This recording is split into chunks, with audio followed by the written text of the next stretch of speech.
Thank you for joining me for another Quick Hits conversation. I'm Dr. Robyn. With me today, I have Tom Vogel, Dan Anton, and Deborah Ager. I want to ask the question, if potential is something that is unused, who gets to decide if you have reached it or if you should reach your potential? Dom, can you kick us off? Yes, of course. And first off, I really appreciate being here. I was pondering this for a while when I read it, and I had to think about the question multiple times. But I eventually settled on it's eventually yourself, right? For anyone, the only person who gets to define what your potential is and whether or not you've reached it is yourself. And I think back on my own journey. There have been various points in my career where I thought I actually fulfilled my full potential, but then realized that there was whole other layers and dimensions I had to explore. As an example, when I started my career, I thought I was going to stay in corporate, work my way up the corporate ladder, be in charge of cybersecurity for a large company. I got there and ended up being really miserable. And I thought, potential's got to be better than this. I mean, if I've reached my potential, why am I so unhappy? So I went through a journey of self-discovery, but being an entrepreneur, and realized a whole other levels of potential that I didn't even know even existed. So I think it really is incumbent on ourselves, because potential does take different shapes and forms depending on how you view it. To me, potential isn't just one level. There are multiple levels that you could hit in realizing potential, but that's just one Canadian's opinion.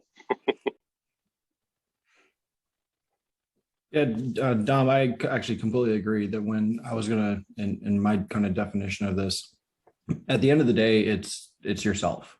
I mean, you have everyone you work with, you might have people you see as mentors that might see more in you. But at the end of the day, when we're talking about, who decides what to do with that, the only person is yourself. Dom, you shared your personal story with me. I was in the auto industry, it's kind of the standard, working as a salesperson at a luxury car dealer. And I was actually okay with it. I mean, I liked it. I was all right with it. And then we had a change in management. And even though, frankly, I was okay with what I was doing, the first day I met my new general manager, he literally was just like, "You're the young guy here. I know what I want to do with you." And he had me pivot completely to a totally different segment of the business. I completely left sales. I was on the service side and operations. And I ended up building a completely different career out of that I now gives me the freedom to do pretty much whatever, whenever I want, while still being able to, serve dealers all across the country. So he saw potential in you. That was exactly it. And I mean, we're 8 years later, and that general manager is now, he's actually like one of my closest friends. Nice. So even after that, so it's remarkable where, potential isn't just what you see, it's what other people see, but you still have to act on it.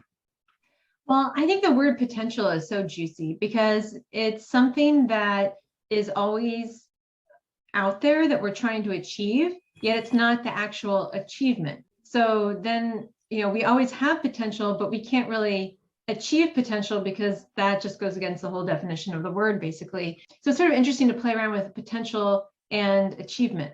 I think I agree with both of you guys that it's up to us ourselves about whether or not we've achieved our potential or whether we have more potential to achieve.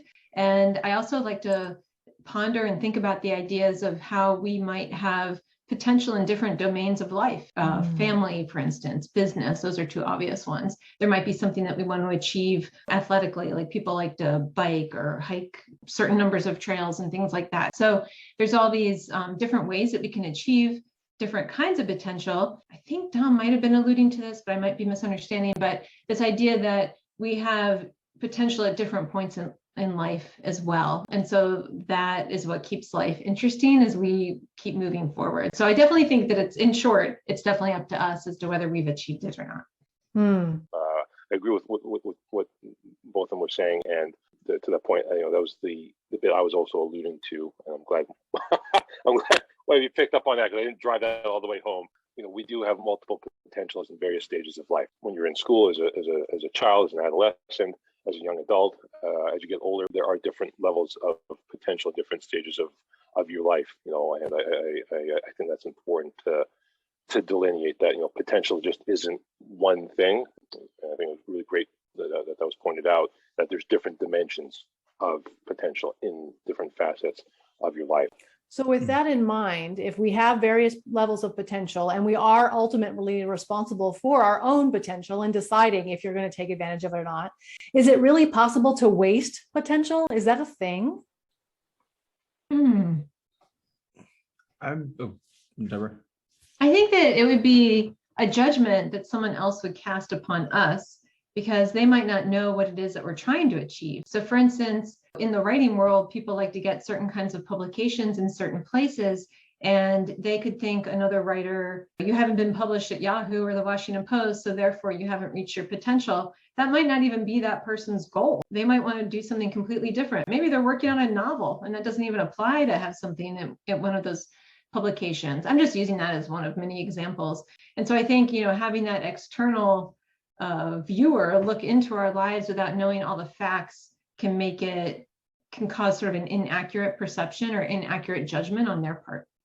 Yeah, I think measuring potential from like the outside, having people around you, your colleagues, your family. I think we all, at the end of the day, everyone's have, I guess what you could refer to as wanting to reach a potential to even satisfy like your parents. In my personal case, but my parents were highly educated. So I saw myself like, all right, well, I have to, go further. And not gonna lie, when I said, well, I want to go into the car business, there was a conversation there, right? But when you especially after this pivot from going from the variable to sales side to the operations and fixed operations side, my parents saw that, well, wait a second, he's applying something that he's just very good at and being able to take that further. My parents always supported me. I'm not making a mistake on that. But, when you make hey, I am college educated, but I'm using basically nothing that was in my college degree in my professional career. And instead, but still very happy, very, very motivated. That part, goes away and they see that, well, this was his potential. This is what he's, chasing. Being fulfilled has something to do with reaching your potential, right? Dom, what do you think? Can potential be wasted? Is that a thing? I'm somewhat conflicted on that. An area where we hear about potential being wasted a lot is in the sport world. One of my closest friends, he was a professional hockey player and he was drafted very, very high. And when you look up his name now, people will say that his potential was wasted. He never lived up to what was the outside world judged to be his potential. But as his friend, I look at what happened over his career. He just retired this past year, and he played professionally in Europe, made obscene amounts of money that I'll never be able to make. So by some metrics, I think he did reach his potential. Right, his dream all along was to be a professional hockey player, and he achieved that and then some. So I do think that there is I think Dan was driving at this. Right? It's not up to external forces to say if your potential is indeed wasted. I do see potential being remanifested in different forms because you may not have succeeded in one get-go. That potential could be realized somewhere else. Right? And going back to my friend who he's now has a very successful sales career. Arguably, he's even better at that than he was at hockey. And it's really interesting to see that was a level of potential that no one saw in him, but now he is manifesting that in that way. So I do think that that potential could be wasted, but ultimately I don't think I'm a staunch proponent against people obviously judging others.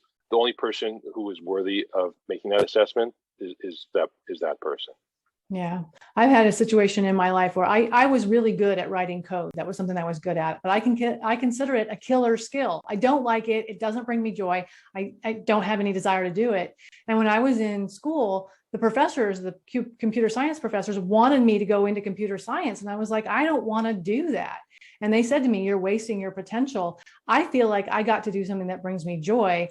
I mean, if you have a potential across the board, pick something that's fun rather than something that somebody else says, oh, this is what you have to do. So that's what I think about wasting potential, but that's just my opinion.